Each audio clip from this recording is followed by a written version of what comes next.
नमस्कार मंडळी. दरवर्षीप्रमाणे याही वर्षी वटपौर्णिमा पवित्र सण मोठ्या श्रद्धा आणि आनंदात साजरा करण्याचा योग आला. यंदा दिनांक 29 जून 2026 सोमवार रोजी वटपौर्णिमेचा हा दिवस होता. आदल्या दिवशीच मी माझ्या सुनेला प्रियाला म्हटलं, उद्या वटपौर्णिमा आहे, आपण नेहमीप्रमाणे वडाची पूजा करायला जाऊया. तिलाही आनंद झाला आणि आम्ही दुसऱ्या दिवशीची तयारी करून ठेवली. दुसऱ्या दिवशी सकाळीच घरातील सर्व कामे आटोपल्यानंतर 12:30 वाजण्याच्या सुमारास आम्ही दोघी आमच्या वाडीजवळील वडाच्या झाडाकडे निघालो. गेली अनेक वर्षे आम्ही याच वडाच्या झाडाची पूजा करत आलो आहोत, त्यामुळे त्या ठिकाणाशी एक वेगळाच भावनिक जिव्हाळा निर्माण झाला आहे.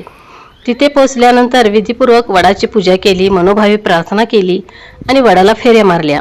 यावर्षी मात्र त्या परिसरात नवीन कंपाऊंड करण्यात आले होते.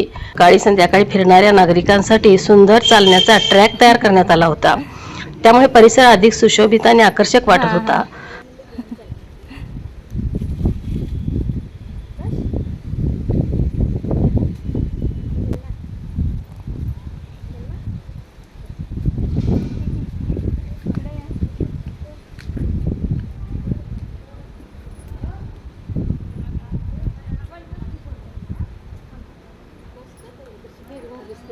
होय टोचतात.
पूजा झाल्यानंतर आणखी एक सुखद योग आला. छोटे उस्ताद पर्व या कार्यक्रमात प्रथम क्रमांक मिळवलेली शुभ्रा खाडे यांच्या आई तिथे भेटल्या. त्यांच्याशी मनमोकळ्या गप्पा झाल्या. काही सुंदर फोटोही आम्ही एकत्र काढले. अशा अनपेक्षित भेटी आयुष्यातील आठवणी अधिकच सुंदर करून जातात. अशा प्रकारे यंदाची वटपौर्णिमा श्रद्धा, परंपरा, आनंद आणि काही खास भेटीगाठींनी अविस्मरणीय ठरली. पूजा संपल्यानंतर मनात समाधान, देवाबद्दल कृतज्ञतेची भावना घेऊन आम्ही घरी परतलो. भारतीय संस्कृतीतील असे सण केवळ धार्मिक विधी नसून ते आपल्या कुटुंबाला, नात्यांना आणि परंपरांना एकत्र जोडून ठेवणारे सुंदर संस्कार आहेत. तुम्ही ही यंदाची वटपौर्णिमा कशी साजरी केली ते आम्हाला कमेंटमध्ये नक्की सांगा. धन्यवाद. पुन्हा भेटूया एका नव्या अनुभवासह.